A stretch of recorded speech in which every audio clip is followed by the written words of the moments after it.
everyone who ventured out today through the snow and the slippery conditions that can be out there.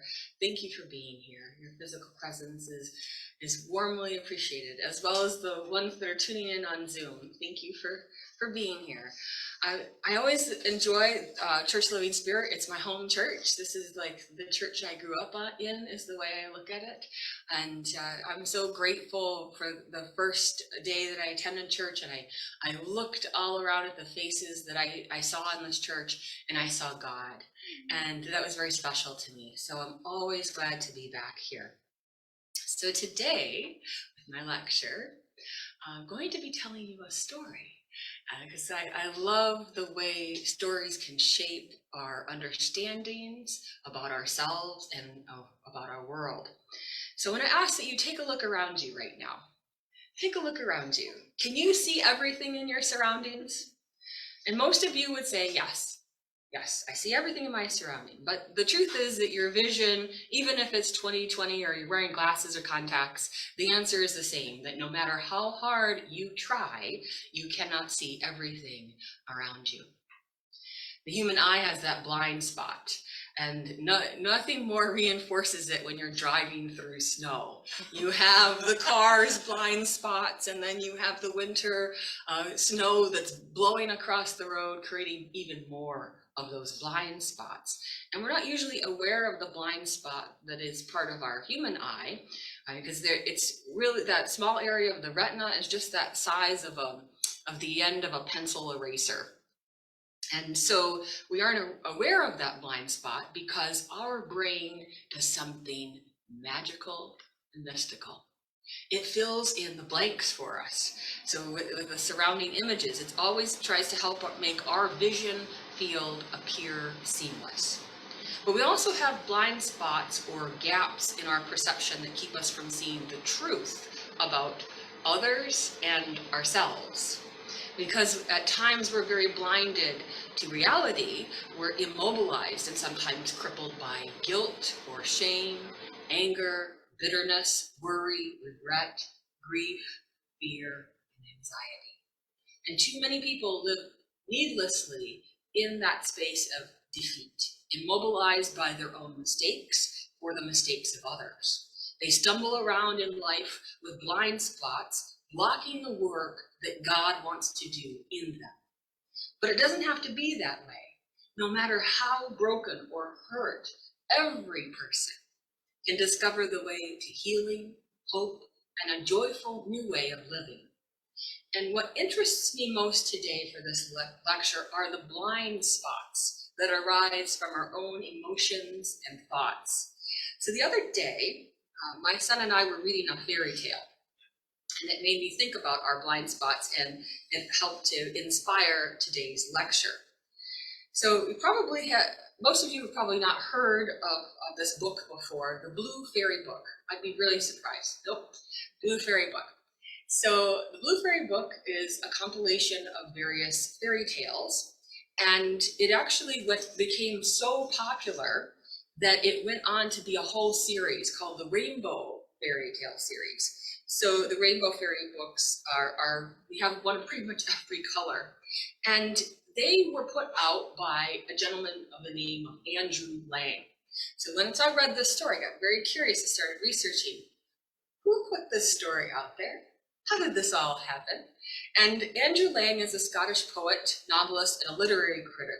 And he was a contributor to the field of anthropology. He was a scholar of Homer's essays, the Iliad and the Odyssey, and also the King Arthur legends. And he wrote several translations and literary and mythological essays in which he drew parallels from the Greek myths and the other mythologies. And he was best known as a collector of folk and fairy tales, and for his publications of this. Now his Blue Fairy Book, this is not blue because it's only selected stories from that blue book.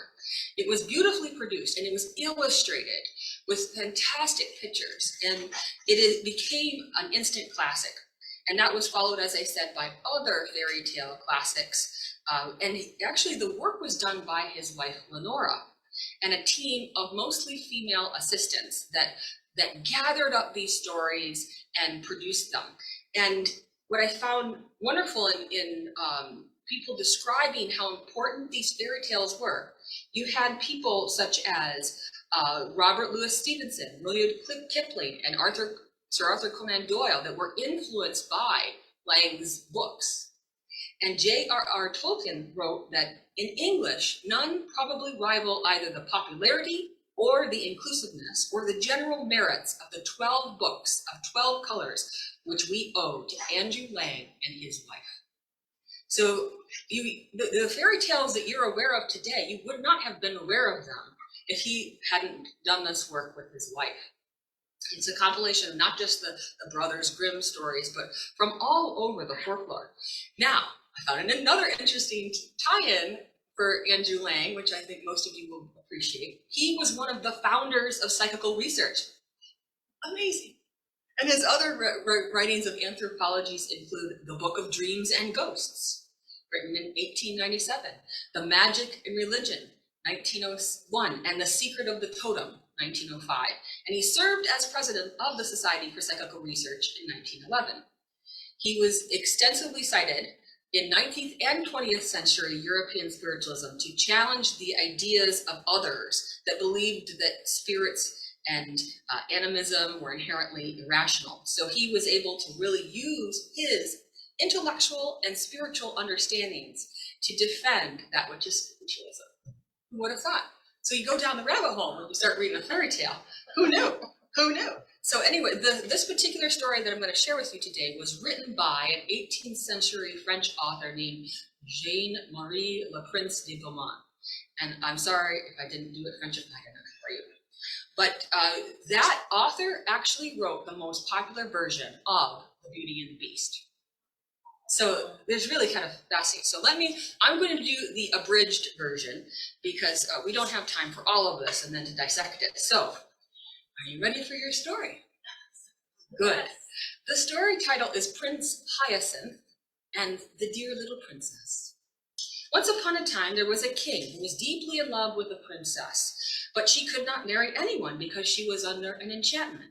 So the king set out to seek a fairy, and he asked her what he could do to win the princess's love. And the fairy said to him, well, you know, that princess has a cat that she's very fond of, and whoever is clever enough to step on that cat's tail is the man that she's destined to marry. Now, of course, at this point in the story, I'm going, what? There's a superstition if someone steps on the cat that the woman won't get to be married for another year. So this is my own thing that got in there. Footnotes are going to happen to this story. So anyway, the king's like, oh, that's not too difficult. I can step on the cat's tail. No problem there. So he goes and he visits the princess. And of course, there's that cat. And he tried. 8 times he tried to step on that cat's tail. Cat was too quick.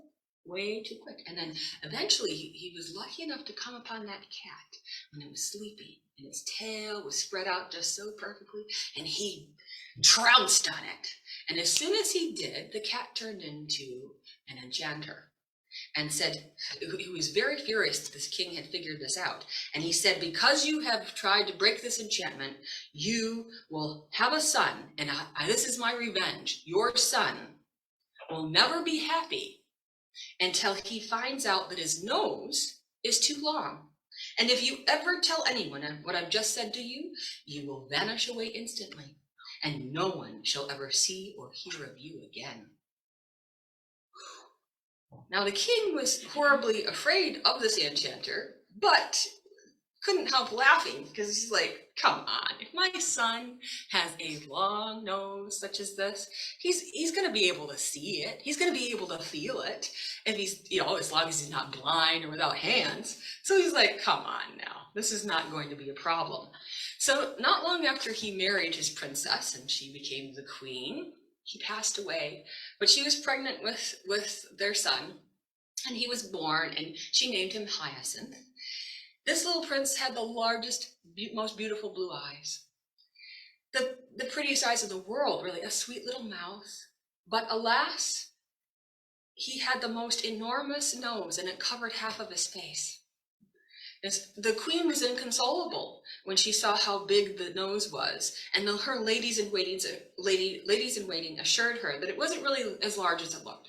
It's more of a Roman nose.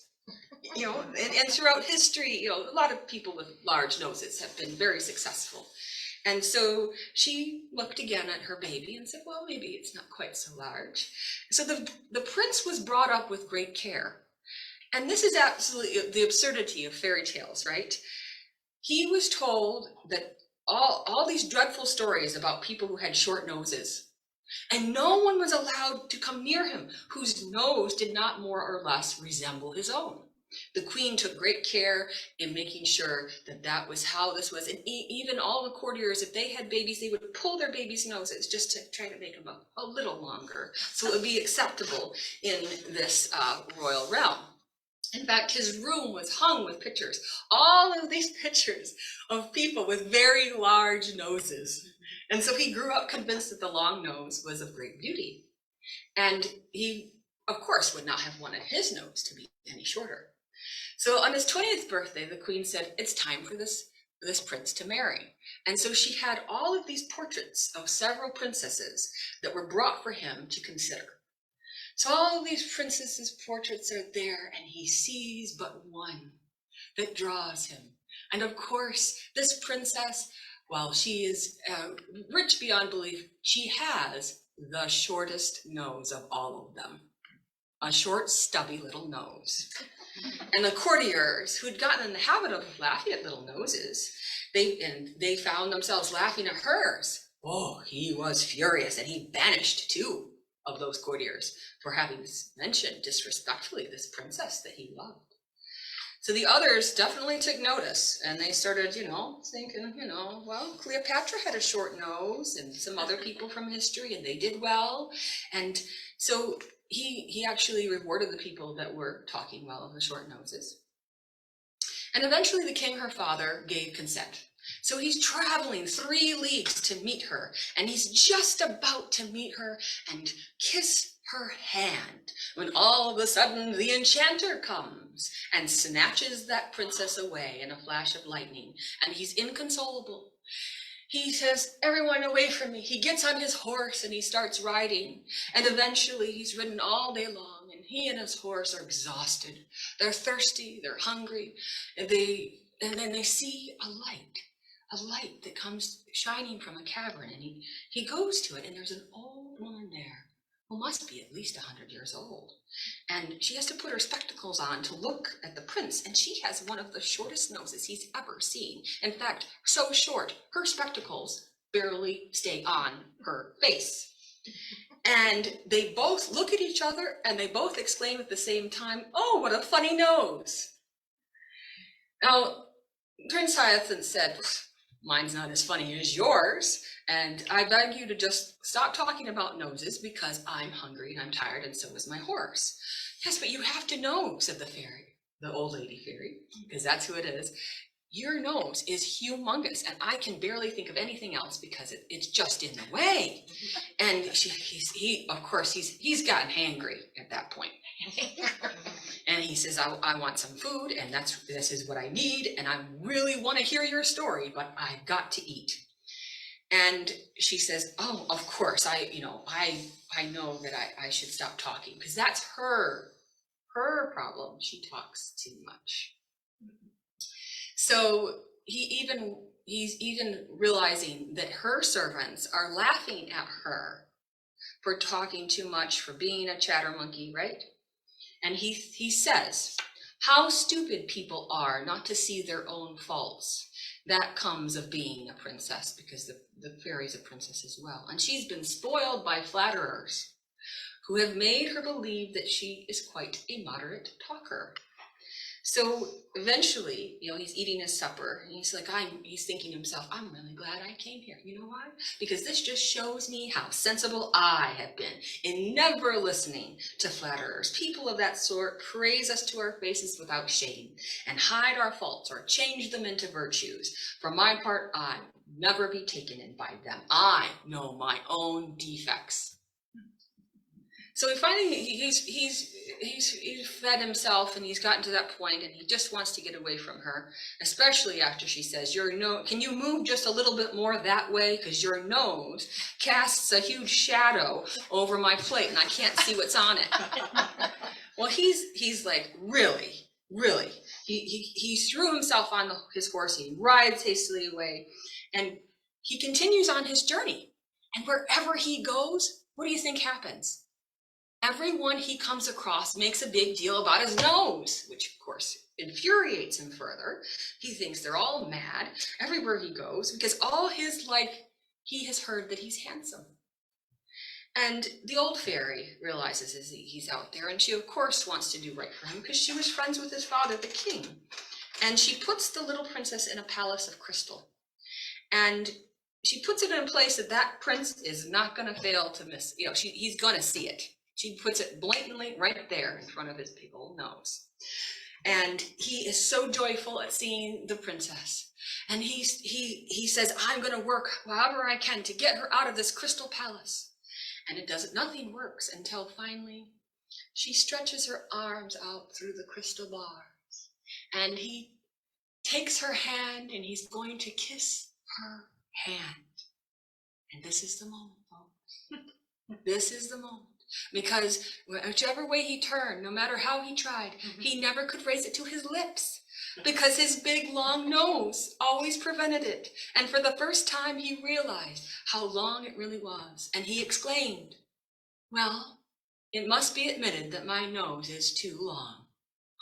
In an instant, the crystal prison flew into 1,000 splinters. The old fairy said, taking the little princess by the hand, and said to the prince, now, say if you are not very obliged to me. Much good it was for me to talk to you about your nose. You would have never found out how extraordinary it was if it hadn't hindered you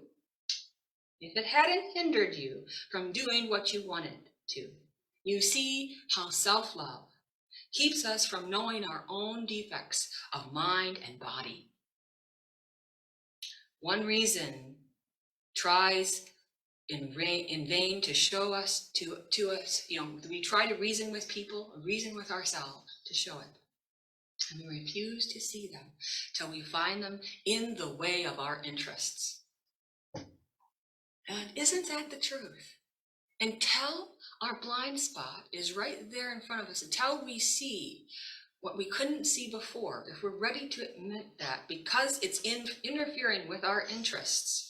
So of course, just so you know the end of the story, Prince Hyacinth, whose nose was now just like anyone else's, did not fail to profit by the lesson he received, and he married the dear little princess and lived happily ever after. So it got me thinking. I was like, this is a really cool story. And that's a fairy tale that most of you, all of you, have never heard before. But all of the ones that they chose for these fairy books had that kind of sense of morality, a little bit of, let's make you think.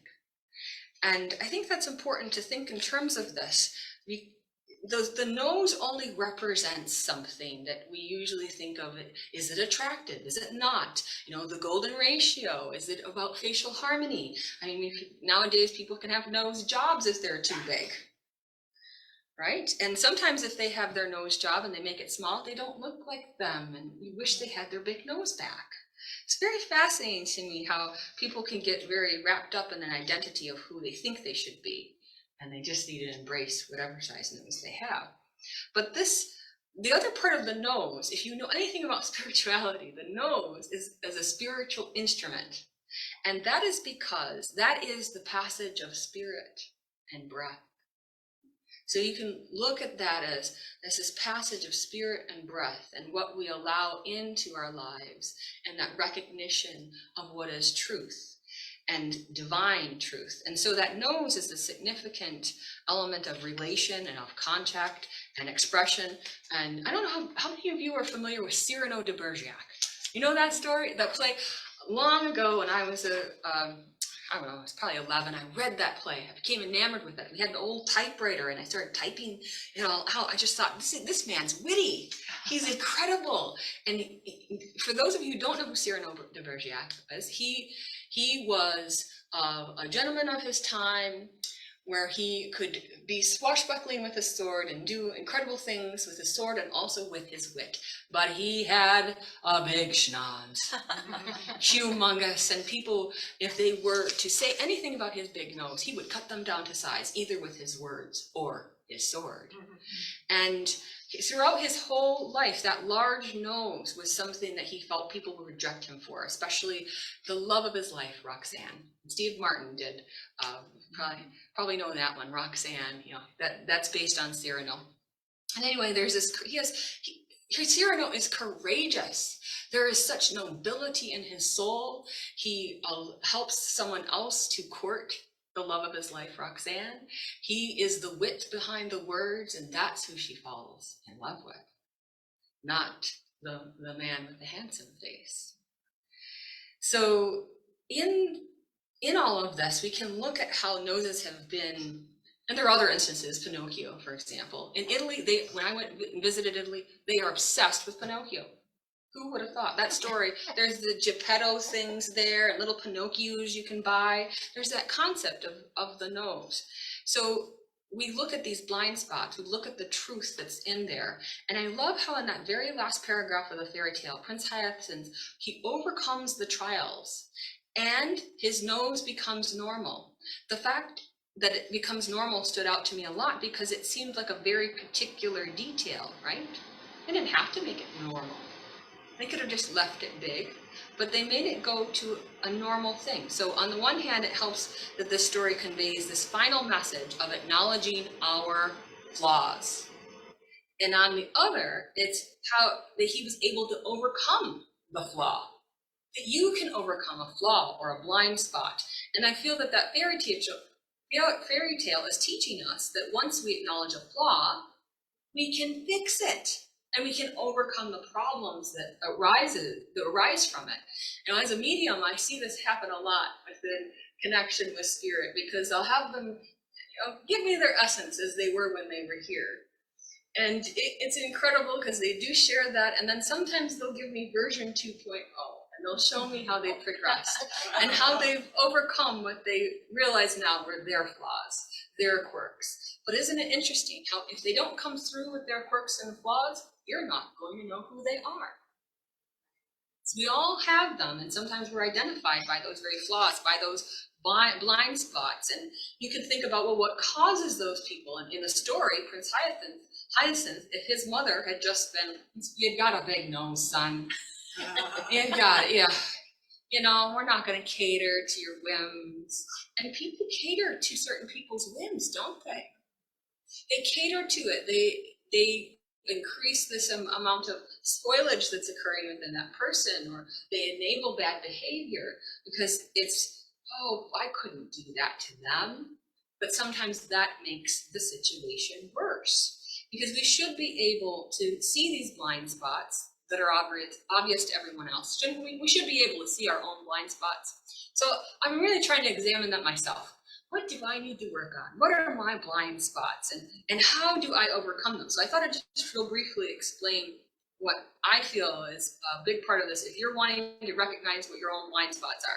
Because by and large, most of you have at some point overcome what you know to be a blind spot. In fact, I was asking some young people the other day about their blind spots, and one said, well, I realized I used to be a pushy little kid, and now instead of barraging people with questions, and with the same question, I pause and I think how I could best word that so that I could get a true answer from other people. And today, he's a young man that has a lot of respectful communication that he does with other people, and he's already overcome this blind spot. How many people can say that they've done that? Another one, a young lady told me that she used to keep everything a mess. And her parents would say, oh, will you please clean your room? Will you please clean this up? And they were very nice about it. But this is a problem. This is a blind spot. She didn't see that the mess was a problem until one day it was.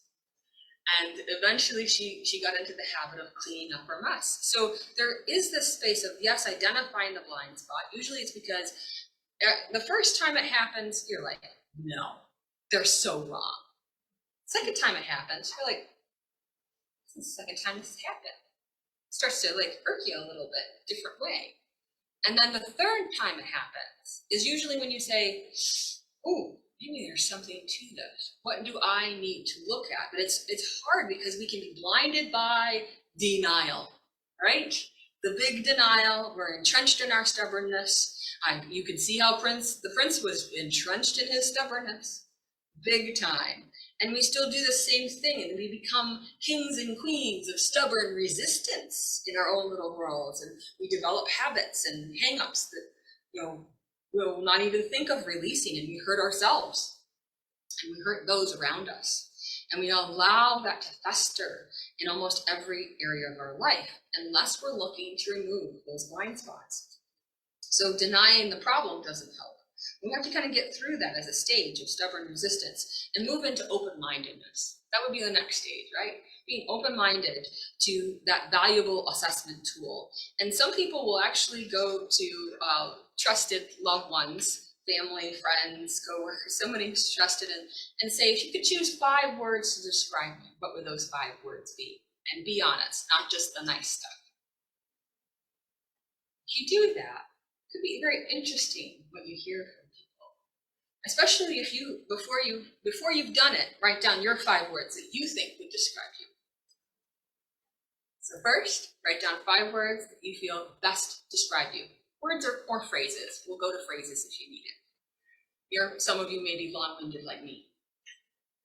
And then you ask a few key people.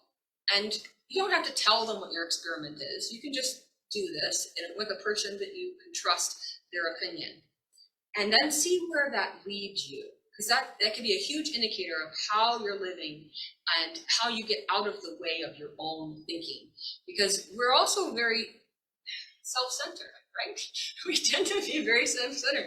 We're living in ourselves. And especially because we're given these messages and advertisements and everything. Well, have it your way. You deserve a break today. You're entitled to be happy. And so what happens in this is that we feel into that immature way of thinking. And a humble person doesn't use everything inside of himself or herself to further their own cause, like a selfish person does, right? No, I'd rather use my strength or position to help someone else, but sometimes these greatest strengths are also our greatest weaknesses, and they cause more blind spots. So we have this blinded by the denial. We have this blinded by perhaps bitterness, right? Has someone hurt you? Do you feel justified in your anger? We've all met those people that feel very justified in their anger, very in their position, and they're entrenched in it. And so while we can address those petty little resentments, there are also these big betrayals, these deep hurts that happen within the person that then affects this blind spot in their life. How often as mediums we see that within ourselves and with others. They can't see past their grief. They can't see past whatever they feel they are entrenched in until they're ready to, until there's a process within their grief or in their anger or the resentment or their anxiety when they say, there is something on the other side of this, and that's what I will reach to. But they're blinded to it until those moments. And then sometimes they're blinded by detachment. Now, what could that mean? Blinded by detachment? Is it compassionate detachment a good thing? No, we're talking about the detachment that says to you, life alone is easier. But it's also emptier, isn't it? So it's easy to, ignore and deny blind spots if you don't have to relate with anyone. You don't actually have to communicate with anyone, just live in your own little bubble. It's all well and good. But eventually, when you go in among people, you say, what is it that I need to do to buffer energetically with these people so that I'm not just disconnected in this isolation and this concept of needing to be in community with others. We're more likely to see someone else's blind spots and want to point that out to them. So you have to choose your moments of when you're going to share blind spots with a person and when they're going to choose to share them with you. But it's about cultivating that empathy. I do feel like that's a big ingredient with blind spots for yourself and for other people, because it plays such a significant role in your perspectives, especially if you feel that it's difficult to tear yourself away from what you believe in to be true and understand another person's point of view. So another book that my children and I are reading is To Kill a Mockingbird. And if you're familiar with that book or that movie, you know that Atticus is the lawyer who's defending a man that has been accused of something awful, which I won't say on air here, but let's just say he's awful. And there's a racism component that's important part of this. And people cannot see their own blind spot when it comes to racism, when it comes to those kinds of things, because they've lived with that blind spot for so long. And Atticus is very aware of that, of how to navigate, to help people to get through their blind spots, to empathize with them, that they're doing the best they know how to do in that moment. And all we can do is kind of give them a little crumb, give them another little crumb, until they're led to a different way of thinking. Now, some of the biggest ways to, for me, that my blind spot is conflict avoidance. That's a big one for me. Is it one for you? Conflict avoidance. That's a blind spot. That's a predictable pattern for me. So I would hesitate to reach out about something, or if there had been an inflammatory thing, an email, or conflict avoidance. So it prevents us from sometimes reaching out or communicating. And I don't know that that's necessarily a bad thing, because what I've put in place is, if I'm not quite sure how to deal with that conflict, I do set myself a time frame for it. So it can't be never, okay? But it does have that sense of, okay, I'll write all the things I want to write, and then I'll sit with it. How I felt in that knee-jerk reaction moment. And then there's an editing process that goes on with us, right? There's an editing process that you start to say, you know, how do I want someone else to deal with me about this particular blind spot or this conflict? And then that helps me. So meditation and journaling seem to be key things for me in dealing with this, and knowing that I can identify my blind spots, how I want to deal with other people's blind spots, especially in conflict resolution of things. And my life isn't very conflicted, but you know how there are these things that crop up and you're thinking, people want your opinion about such and such. And would you help me, have a conflict about this? And you have to figure out how you want to deal with those particular instances. And it can be immensely fulfilling when we get to that place of recognition of, I've overcome this blind spot.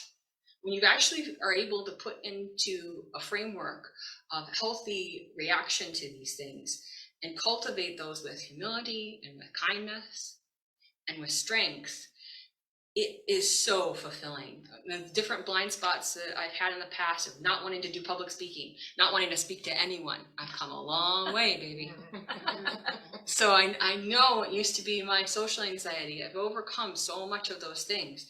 Whatever is your particular blind spot, whatever it is that you successfully overcome in terms of that, hold that dearly to yourself. And know that that's going to help you to recognize other blind spots that you have. Because once you've resolved the blind spot, you might go, oh, and there's another one. And instead of feeling guilt or shame that you have blind spots, you have to get past those things and go into the action of the emotion, of the thought, and how to increase those awarenesses of this. So I'd like to leave you with this last thought that will help you to get past possibly the willful ignorance, the denial, the not wanting to face whatever you think your blind spot might be or what other people tell you it is. There are some other ways to throw light on that, and one is to set that intention within yourself. So, whether this Sunday is the end of something in your life or the beginning of something in your life, if you want, you can close your eyes and just affirm these words with me now. This is a prayer to remove blind spots and to release them with awareness and divine grace. I lift my eyes and energy to the heights of my soul, from whence comes my help and healing. My soul's sight comes from infinite intelligence, which is the source of clarity for all. The dull routine of stereotyped thinking forever fades out of my consciousness and experience, and my eyes are filled with the light of living love. I bless my sight, and my sight blesses me. Lovingly, gratefully, I make it my practice to see good everywhere. Thought focused on God's ideas is never blind. This living light of spiritual discernment includes all human relationships. The spirit of oneness flows through me, feeding and blessing all of the spaces of myself, nourishing the neglected friendships and apartness. The searching rays of divine light uncover, expose, and expel blind spots, self-pity, and condemnation. My whole body glows with the glory of gratitude. I see with the eyes of God forevermore. And so it is. Many blessings to all of you for the opportunities of divine sight and divine love now. Thank you for your kind attention. Many blessings. Thank you.